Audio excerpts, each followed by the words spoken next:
Parkersburg Rotary Club is preparing for its second annual run to end polio as part of the club's mission.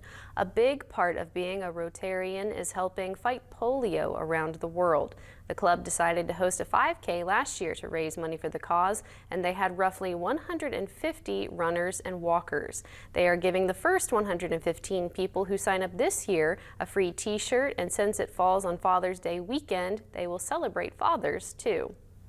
One of the missions of Rotary worldwide is to reduce polio and actually to totally eliminate polio off the face of the earth.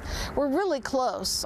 There's only polio in a couple of countries, and we are raising money to help with all the programs we have across the world to maintain the status of no polio. Registration information and the story behind this event can be found on WTAP.com. Coming up